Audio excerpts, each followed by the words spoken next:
The traffic on I-294 was particularly brutal today, a slow-motion crawl of subs and minivans that felt like a physical manifestation of my entire adult life. I sat in my Lexus, the air conditioning humming a steady, sterile tune, staring at the bumper of a white Tahoe. I spent most of my days selling a dream of perfect suburban living to young couples moving into the Naperville area, telling them about the top-rated schools and the quiet cul-de-sacs. I knew exactly which houses had the best curb appeal and which ones had damp basements that the previous owners had desperately tried to hide with expensive carpeting. I was very good at spotting the flaws beneath the fresh paint. I think it was a Tuesday, or maybe Wednesday, because Maya had her volleyball practice and the house was usually a disaster by 6 p.m. Regardless, the drive home felt longer than usual. My phone kept buzzing in the cup holder with emails from the HOA about the specific shade of mulch allowed for the front gardens this season. I didn't reply. I just watched the windshield wipers clear a light drizzle that wasn't really rain, just a mist that clung to everything.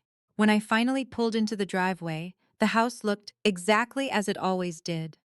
Pristine, symmetrical, a monument to a middle-class success story that I had spent 20 years editing and polishing.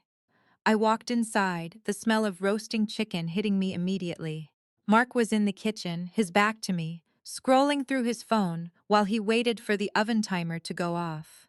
"Hey," I said, setting my bag on the island. "Hey," he replied, not looking up. "Maya's in her room. She says she's stressed about the chemistry midterm. Dot." I stood there for a moment, waiting for something else. A question about my day, maybe a comment on the 3 listings I'd managed to close this month, or even just a glance. But Mark was deep in his screen. He didn't ask how the showing on Maple Street went, or if ID finally dealt with the nightmare client who wanted to renegotiate the closing costs for the 3rd time. He just continued scrolling, his thumb moving in a rhythmic, mechanical motion. I walked past him to put my keys in the bowl. It's a strange thing, the way you can inhabit a space for 2 decades and still feel like a guest in your own hallways. I had spent the last 15 years ensuring the linens were the right thread count and that the 401k was diversified, making sure the schedules were synced and the pantry was stocked with the specific organic snacks Maya liked. I had become the logistics manager of our lives, the person who remembered the birthdays of distant cousins and the date the Havoc filter needed changing. I went upstairs to change out of my blazer. As I passed the hallway mirror, I caught a glimpse of myself. 44. I looked tired, but it wasn't the kind of tiredness that a weekend of sleep could fix. It was a cellular exhaustion. I looked like the kind of woman people looked through and they were searching for someone more important in a room. I wasn't unhappy exactly. I was just blurred. I spent the next hour helping Maya with her chemistry, though I couldn't remember a thing about covalent bonds. We sat at her desk, the room smelling of vanilla perfume and old gym clothes. She was focused, her brow furrowed in a way that reminded me so much of myself at 17 that it actually hurt to look at her. She didn't really talk to me, not in the way she used to. I was just the provider of snacks and the person who reminded her to put her laundry in the hamper. "Thanks, Mom," she said when I finally left the room. She didn't look up from her notebook. I went back downstairs. Mark was already clearing the table. He was talking about a project at the firm, something about a merger that sounded incredibly boring, but he was speaking with an intensity he hadn't shown toward me in years. I tried to interject, mentioning a new property that had come on the market in a neighborhood he liked, but he just waved a hand dismissively. "That's great, Lil. Just a second, I'm trying to remember if Greg mentioned the valuation." I stopped talking. I didn't feel angry, not yet. It was more of a cold, hollow sensation, like I had swallowed a piece of ice. I stood there for a minute, holding a stack of dinner plates, listening to the sound of his voice filling the room, occupying all the air until there was none left for me. I put the plates in the dishwasher and stared at a smudge of dried gravy on the counter. After dinner, Mark mentioned he had to go back into the office to finish some paperwork. This was a common occurrence lately. The merger required late nights and occasional weekend trips to the city. I didn't question it because, Questioning it felt like an admission that something was wrong. And in our house, admitting something was wrong was a violation of the unspoken code. We were the Johnsons. We were stable. We were the couple that other people looked at and thought, they've really got it figured out. Once he left, the house fell into that heavy suburban silence. I decided to do some cleaning. I don't know why, maybe it was the need to control something, even if it was just the organization of a closet. I started in the guest room, which had slowly morphed into a storage space for things we couldn't throw away but didn't want to look at. I was looking for the old tax returns from 2018 in the bottom drawer of the mahogany dresser, which, by the way, was filled with a ridiculous amount of dead batteries because Mark refuses to throw them away, convinced he'll find a way to recharge them or use them for some project he'll never start. I spent 5 minutes pushing aside a tangle of old charging cables and leaking A batteries, feeling a surge of genuine irritation at the clutter. Why was I the only one who noticed the chaos hiding in the drawers? Anyway, I moved the batteries and the cables, and that's when I felt it. A false bottom. It wasn't a professional hidden compartment, it was just a piece of plywood that had been poorly fitted into the base of the drawer. I frowned, thinking maybe it was a manufacturing defect from when we bought the set at a high-end furniture store in the city years ago. I reached down and tugged at the edge. It popped up with a dry wooden creak. Underneath the board was a small black leather briefcase. It wasn't a large bag, but it felt heavy for its size. My heart started to beat a little faster, not out of excitement, but out of a sudden, instinctive dread. I knew Mark's habits. He was a man of order, a man who filed everything. He didn't hide things. I sat on the floor of the guest room, the carpet rough against my legs, and stared at the briefcase. For a long time I didn't open it. I just sat there, listening to the distant sound of Maya's music playing through her bedroom wall and the hum of the refrigerator downstairs. I thought about the last few years, the way he had drifted away while remaining physically present, the way our conversations had become a series of logistical updates rather than actual communication. I reached for the latch. It clicked open with a sound that felt deafening in the quiet room. Inside wasn't money or a weapon or something movie-like. It was a collection of folders, a second burner phone, and a series of printed photographs. I picked up the first photo. It was Mark, laughing, really laughing, the kind of laugh he hadn't given me in a decade. He was standing on a beach I didn't recognize, his arm wrapped tightly around a woman who looked younger, leaner, and entirely unfamiliar. I just looked at the photo and then looked around the room, at the beige walls, and the perfectly coordinated curtains. I felt a strange sudden clarity, as if a lens had finally snapped into focus. I put the photo back in the folder and closed the briefcase. I didn't put it back in the drawer. I just held it in my lap and waited for the sound of his car pulling back into the driveway. I heard his Lexus pull into the driveway. Just the usual sound of the gravel and the engine cutting out. I didn't move. I was just sitting there on the floor of the guest room, and the briefcase was on my lap. It felt really heavy. I wondered if he could tell I was panicking just by looking at me, or if I looked normal. My legs were actually starting to fall asleep because the floor in that room is so hard. Honestly, who picks out beige industrial carpeting? It's scratchy and smells like old damp wool, and I've been telling him for 3 years that we need to replace it. I heard the front door close, and then he called out, "Lil'em home," he sounded. I don't know, just like he normally does. Like everything was fine. I didn't say anything. I just waited. I could hear him coming up the stairs, his shoes hitting the carpet. When he opened the door, he just stopped. He still had his suit jacket on, tie loosened. He looked at me. Then he saw the briefcase. It was just really quiet for a second. You could hear the act kicking in and some kids screaming outside in the neighborhood. "What is that?" he asked. He didn't even come closer. He just stood there in the doorway, and I noticed his shoulders get kind of tight. I didn't answer. I just reached into the folder and held up that photo of him on the beach. He was laughing in it, like actually laughing, which he hasn't really done with me in years. My hand was shaking a little bit. Mark didn't freak out. He didn't do anything dramatic. He just let out this long sigh and leaned against the door frame. He looked at me like I was, I don't know, annoying? Or maybe he felt sorry for me.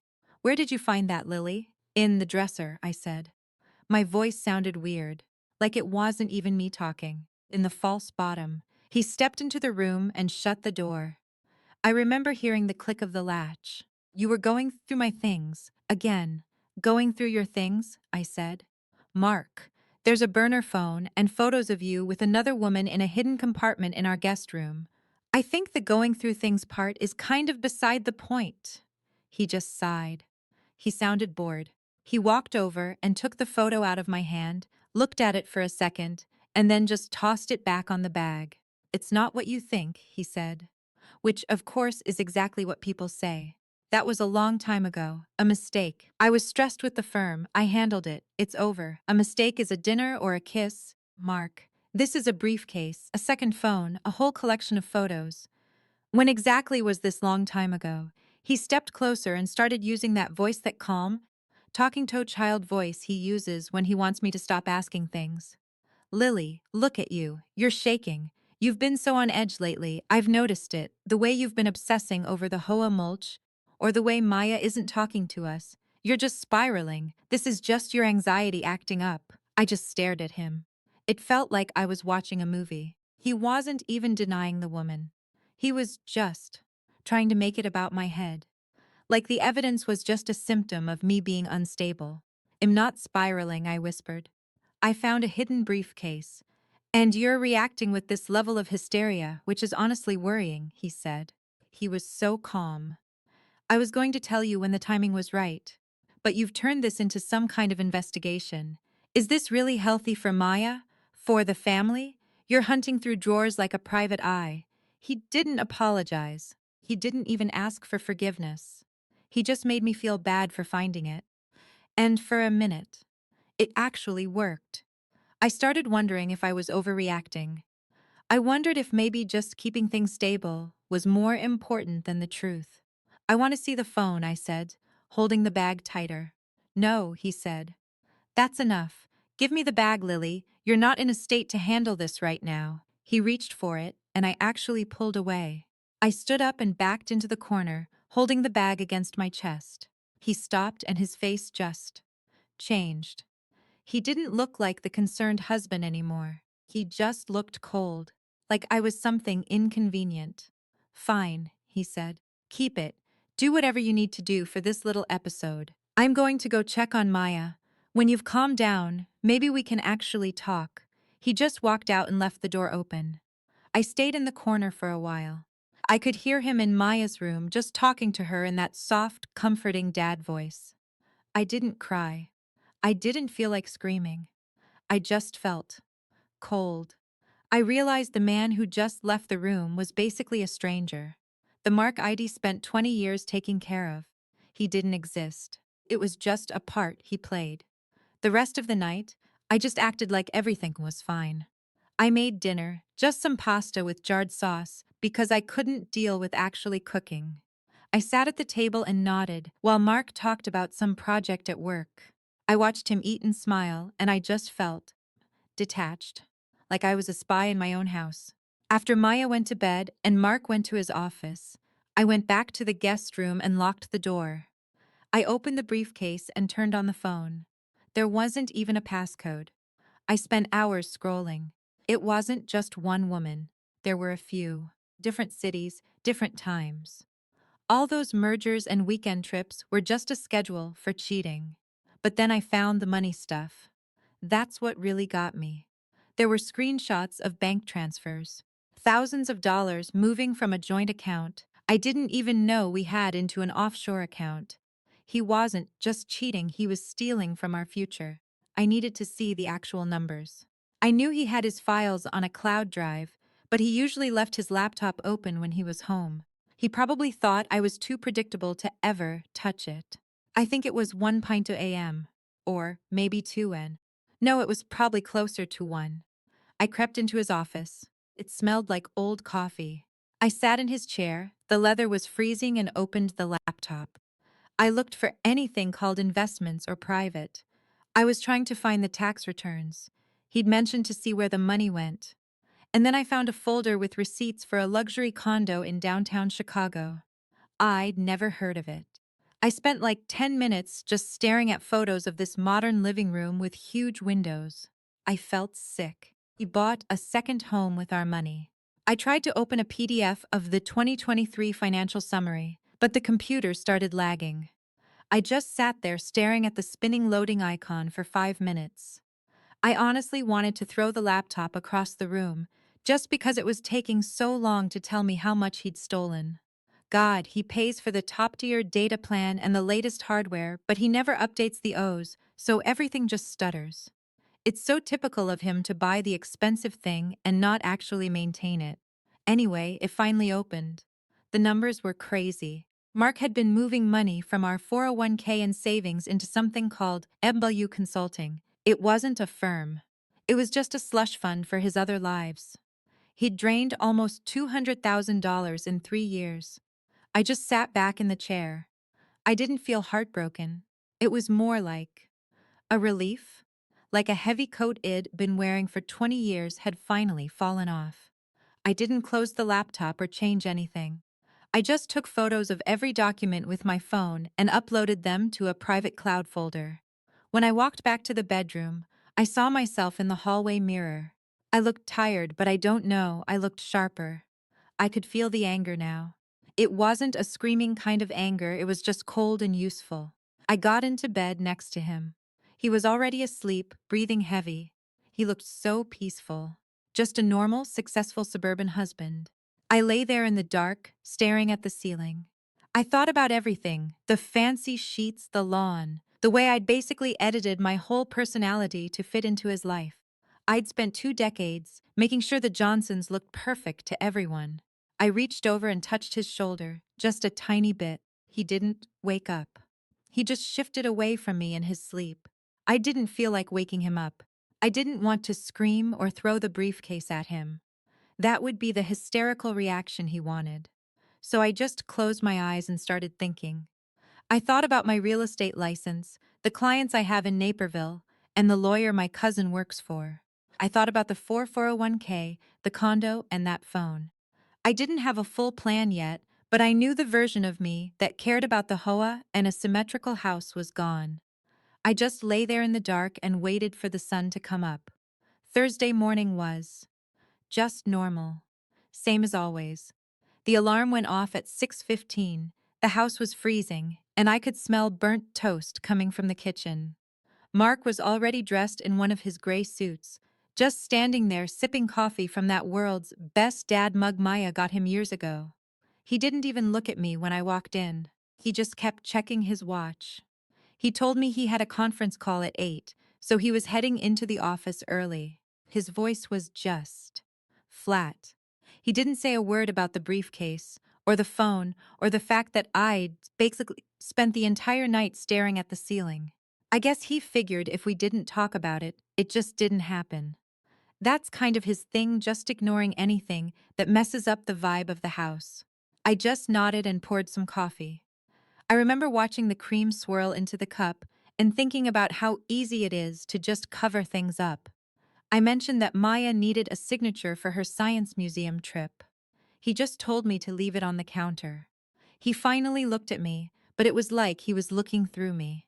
He just seemed kind of annoyed, like I was being a nuisance or something. He left around 7:30. I watched the Lexus pull out of the driveway and go around the corner. As soon as it was quiet, I went back into the guest room and locked the door. I didn't want Maya walking in on me. I didn't want her to see me like that. I turned the burner phone back on. I'd skimmed it the night before, but now I actually had time. I started from the beginning, scrolling back through months and years of texts. That's when I saw the name, Scarlett Martin. She popped up everywhere. At first she was just some lady from a consulting project. Then she became my Scarlett. I spent the next 3 hours reading a whole second version of my marriage.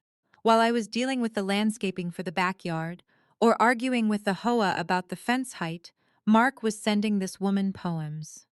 Not even good ones. Just these weird, desperate things about finding his true self and escaping the beige. The beige. That's what he called our life. It wasn't even sadness I felt. It was more like a slow heat. I thought about how I spent forever picking out agreeable gray for the living room, because he said he liked neutrals. I spent years making everything easy and frictionless for him, and he viewed it as a prison. I looked her up. Didn't take long. Scarlett Martin, 32, interior designer in the West Loop.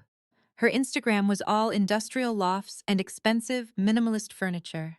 She looked lean and edgy. Very different from me. There were photos of her at gallery openings and these fancy cocktail bars, always looking bored. Then I found a photo of her and Mark at some rooftop place. The way he was looking at her. I hadn't seen that look since our honeymoon in Maui. Wait, was it Maui? No, we went to Kauai for the anniversary, but the honeymoon was definitely Maui. He looked younger, more alive. I caught my reflection in the black screen of my phone, and it just felt, I don't know, like it'd been replaced. It wasn't just the age thing, it was that he'd made up a whole new personality for her. With me, he was the provider. With her, he was this passionate adventurer. I think it was around Noonie, remember the sun hitting the carpet and making the beige look kind of yellow, and I decided I had to see the condo. I had the address from the PDF on his laptop. Some high-rise on Wacker Drive. I didn't have a key, obviously, but I just wanted to see it. I drove into the city, and the traffic on I-290 was a nightmare as usual. Construction everywhere. My AC was making this weird clicking sound that was starting to drive me crazy, and I just kept imagining the inside of that place. I wondered if he bought her the same sheets I buy for our bed, or if she had exciting linens. When I got to the building, I couldn't bring myself to go in. I just parked a block away and stared at the tower. It looked cold. My hands were shaking a little. Maybe it was the caffeine. Maybe I was just nervous. I decided to go home and find more proof first. I needed a paper trail for a lawyer. I went straight to his office. I was looking for the physical transfer records for ETW Consulting. I started digging through his filing cabinets. He's always been so precise with his filing, which I used to think was a good thing. Now it just felt fake. I was looking for a blue folder from 2022. It was buried under a pile of old Thai takeout menus from a place that closed years ago, and some expired car wash coupons. I spent 10 minutes just pushing this trash aside, and I actually got angry. Like, he can hide a whole other life in a condo, but he can't throw away a coupon for a $10 oil change from 2019. Why do men keep these things? It's just clutter. Actual useless clutter. It was just so typical. Anyway, I found the folder. The bank statements were all there. He wasn't just moving money, he was siphoning it from our joint investment account through a shell company to pay for Scarlett's life. Rent, furniture, trips to Tulum. He was funding her entire lifestyle with the money Id helped him save. I remembered when I suggested we stop eating out on Fridays to put more into Maya's college fund. He'd agreed, calling it a disciplined move. I actually felt proud of us. Now I realized he was just freeing up cash for a woman who probably thought college funds were a joke. I just sat there on the floor. The room smelled like old leather. I felt this hollow feeling in my chest.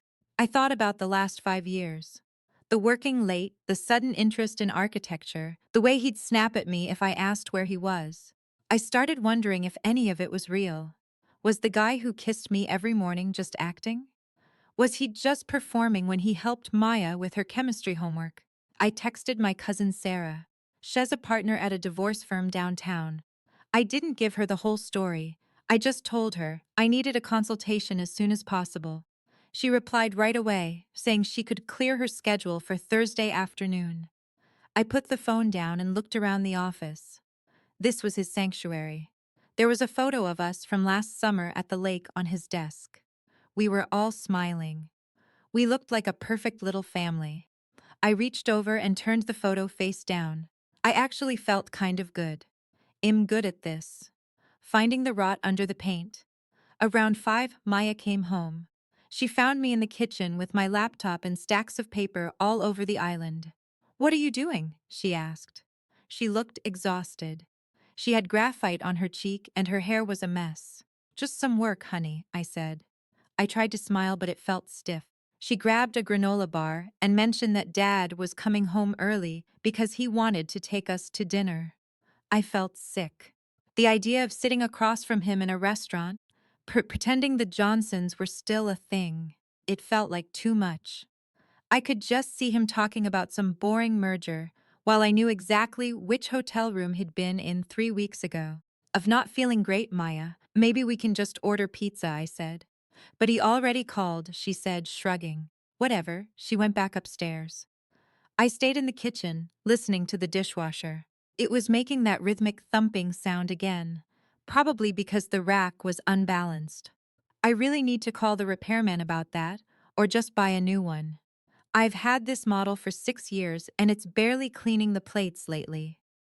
I thought about how much I'd given up to keep the peace in this house. I just faded into the background so he could be the star. I was the one doing the laundry and the scheduling while he played the successful husband. I realized I didn't even want an apology. That would be too easy. He'd just use it to stabilize things and pull me back into the beige. I didn't want to be stable. I wanted out. I spent the next hour cleaning the kitchen. I scrubbed the counters, organized the spices. Everything. If he wanted a perfect suburban wife, I'd give him one. I'd be the most invisible, predictable version of myself he'd ever seen. I wanted him to feel safe. I wanted him to think I still cared about the hoa mulch and the thread count of the sheets. Because if he felt safe, he wouldn't hide the rest of the money. I heard his car pull in around 6 point. I just stood by the counter with a dish towel waiting. When he walked in, he looked refreshed.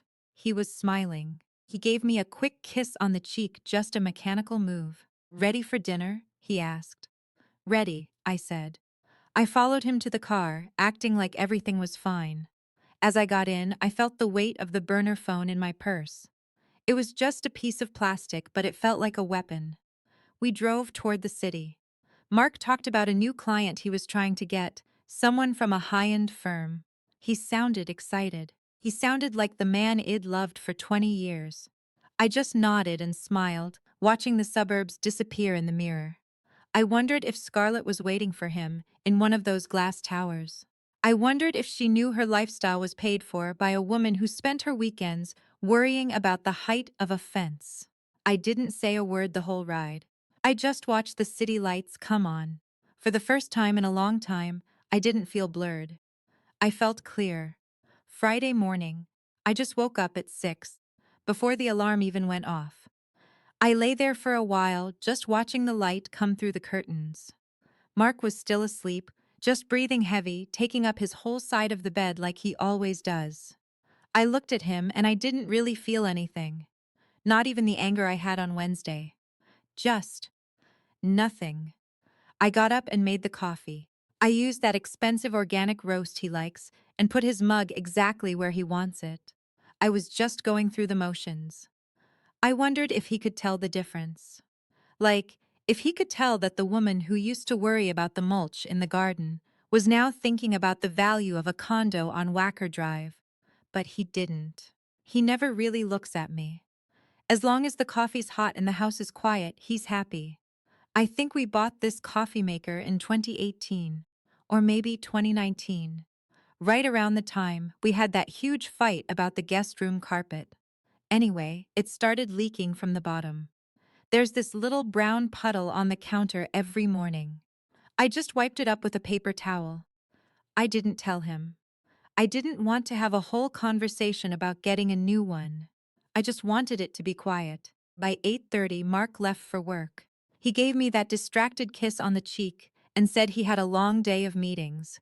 Once his car was gone, I went into the bathroom and splashed some cold water on my face. I looked fine. Just a normal woman in a normal house. I had an appointment with Sarah at 11:00. Driving into the city felt different this time. I don't know, I felt like I actually had a purpose. Traffic on I-90 was a disaster, obviously. I spent 20 minutes just crawling along. I remember looking at the woman in the car. Next to me, she was chewing gum, looked totally bored, and I wondered if she was hiding some second life too. Like, how many people on their commute are just pretending? Sarah's office is in one of those glass buildings that makes my neighborhood look like a toy set. She's a partner at her firm, very sharp, wearing a suit that probably cost more than my first car. I showed her the printouts, the bank transfers, the screenshots from the burner phone, the PDF of the condo. She didn't even flinch. She just leaned back and tapped her pen. He's basically committing financial fraud against the marriage, Sarah told me. She was very clinical about it. She said the courts in Illinois don't like it when a spouse drains joint accounts for someone else, and that we could ask for a bigger share of what's left to make up for it. I just sat there. She was talking about equitable distribution and interim support, and it sounded like a business meeting, not a divorce after 20 years. But I liked that. I didn't need her to feel sorry for me. I just wanted a plan. I asked her about the condo. She said if it was bought with marital money, it's a marital asset. Even if the other woman's name is on the deed, though she doubted that we could go after the funds. We could basically treat it as a bad investment he managed. We could push for a sale or a stake in it. I felt this weird, cold thrill. The idea of Mark losing that place, of the beige he hated so much becoming all he had left. It felt good. I don't want to rush, I told her. I want him to think everything is normal so he doesn't start hiding more money. Sarah nodded. She called it the quiet phase. We just gather everything, document every transfer, and wait until he's comfortable. Then we file. By the time he realizes I'm onto him, the finances are already locked down. We spent 2 hours on the details. I had to list every account, every policy, the house value. I struggled to remember when we opened our secondary savings account. I think it was a Tuesday in October. Or maybe November, because the leaves were already gone. I just told her I'd check the statements at home. When I left, the city felt way too loud. I stopped at Target on the way back because we were out of laundry detergent and light bulbs. I spent like 15 minutes in the aisle just staring at the pods, wondering why I'd spent years obsessing over which brand left the fewest streaks. It felt so stupid. A total waste of brain space. The next few days were just an exercise in pretending. I called it cold politeness. I did everything I always did, but I stopped putting in the emotional effort. I didn't ask about his day. I just gave him the nods and the hems. Mark didn't notice at first. He was too wrapped up in himself. He actually seemed more relaxed. He thought I just snapped out of my episode in the guest room. He thought he'd successfully convinced me that I was just being anxious. One night I was making a salad, and he came up behind me and put his hands on my waist. I felt this jolt of revulsion, like I'd touched something slimy. I didn't move, but I didn't lean in. "You've been so much calmer lately, Lil," he whispered. I knew you'd snap out of it.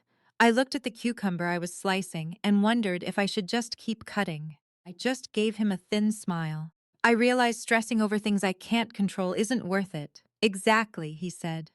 "That's my girl." He went to pour some wine, and I stood there for a minute staring at the salad.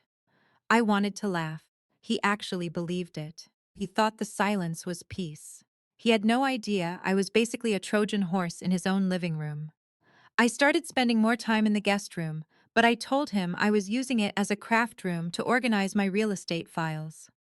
He didn't care as long as it didn't bother him. But that room became my war room. I had folders for everything: bank statements, real estate, the Scarlet stuff, and a timeline of his lies. I spent hours auditing our accounts. I found a recurring payment to some luxury gym in the city I'd never heard of. Charges for dinner at places I've never been. I didn't even feel sad anymore. I just added them to the list. Every receipt was just more leverage. One afternoon, I was looking for some tax documents in the hall closet, and I got completely derailed by how messy the shelves were. Mark just shoves things in their old sneakers, broken umbrellas, magazines from 2012. I found a box of old cables that didn't fit anything we own. I spent like half an hour just sorting through them, and I got this irrational anger that he couldn't just throw away a VGA cable from 10 years ago. I stood there holding a tangle of black wires, and I actually felt like I was going to scream. It was just so him. This man manages a multi-million-dollar portfolio but can't handle a closet. Anyway, I eventually found the folder and went back to the guest room. Maya was becoming a problem. She's 17 and she's always been too perceptive. She noticed the shift. She didn't say anything, but she stopped coming into the kitchen when we were both there. She'd just stand in the doorway and look at us like she didn't trust us. "Are you guys fighting?" she asked me one night while I was helping her with history. "No, we're fine," I said without looking up. "You don't sound fine, you sound, I don't know, like you're pretending." I stopped and looked at her. She looks so much like me, the way she tilts her head, the way she reads the room. I wanted to tell her everything. I wanted to tell her her father was a liar. But Sarah warned me not to bring the kids into it until the papers were served. She said it creates emotional volatility that could be used against me in custody or support talks. "I'm just tired, Maya. Work's been stressful." Maya didn't look convinced. She just shrugged and went back to her laptop. I felt guilty, but I had to protect her. And the best way to do that was to make sure I was the one holding all the pieces when this blew up. As the weeks went by, I made some moves. I opened a separate bank account in my own name at a different bank. I started putting some of my real estate commissions in their money. Mark didn't track because he thought I was spending it on house things. I wasn't stealing. I was just making a safety net. I knew the second he got the papers, he'd try to freeze everything. I also started a log of everything I did for the house. Every meal, every appointment for Maya, the Hoa disputes, the lawn. Sarah told me that showing a pattern of homemaking versus income earning could help with the final settlement. It felt stupid to have to prove I lived in my own house, but that's how it works. About a month into the quiet phase, we were sitting on the patio. It was a cool September night. The neighbors were out, you could smell charcoal grills. Mark was talking about some new investment, sounding all confident. "I think if we shift the portfolio into some tech stocks, we could really bump up the college fund for Maya," he said, leaning back and looking at the sunset. I looked at him and I was actually curious. Did he believe his own lies? Or was he just that good at the act? He looked like the perfect suburban dad, the pillar of the community, while he had a whole other life in a condo on Wacker Drive. "Sounds like a good idea," I said. "You're so quiet lately, Lil. You okay?" "I'm great, Mark. I've never been better." I meant it. For the first time in 20 years, I felt awake. The beige wasn't a prison anymore, it was just camouflage. He thought he was the one in charge, but I was the one taking the house apart, one screw at a time. I thought about Scarlett. I wondered if she was still waiting for him. I wondered if she knew the adventurer she was dating couldn't even throw away a VG cable. I didn't hate her. I actually felt sorry for her. She was just the newer version of the same lie. One Tuesday, I think it was the 14th or the 15th, I can't remember because it was raining and the mudroom was leaking, he had a final meeting with Sarah. We had everything: bank records, phone logs, the condo. Sarah told me we were in a very strong position. We weren't just looking at a divorce, we were looking at a settlement that would likely leave me with the majority of the assets. "We're ready," she said. "Whenever you want to pull the trigger." I walked out to the sidewalk and watched the traffic. I felt calm. The anger wasn't screaming anymore, it was just a steady, cold hum. I drove home and stopped for groceries. I bought a roast, some potatoes, and the expensive red wine Mark likes. I wanted the last dinner to be perfect. I wanted him to feel completely safe. When I got home, the Lexus was in the driveway. I went inside and started dinner. I put on some soft music, lit some candles. I made the house smell like a home. Mark came in around 6:30. "Smells great in here. Lil, you're really on a roll lately." "I just wanted to do something nice for us," I said, smiling. We sat down and for an hour we played the part. We talked about Maya's grades and the Hoa and the weather. We looked like the perfect suburban couple. As I watched him eat, I thought about the folder in the guest room. I thought about the papers on Sarah's desk, waiting for one phone call. I reached across the table and touched his hand. He smiled at me, looking totally content. He really thought he'd won. He thought he'd kept his two worlds separate and that I was just part of the scenery. "I love you, Mark," I said. It didn't even feel like a lie. I loved the man I thought he was, but that man was gone. I was just saying goodbye to a ghost. After dinner, he went into his office to finish a few emails, and I started clearing the table. I stood there listening to him typing in the other room. I looked at the dishwasher, which was still making that rhythmic thumping sound. I realized I didn't care about the dishwasher anymore. I didn't care about the mulch or the carpet. I walked to the window and looked out at the dark street. Everything looked so still. I went into the guest room, picked up my phone and called Sarah. "It's time," I said. I hung up and went back to the kitchen. I poured a glass of wine and took a slow sip. I wasn't nervous. I wasn't sad. I just felt relief. I went back into the dining room and sat down across from his empty chair, waiting for midnight. I just sat there in the candlelight, listening to the house and waited.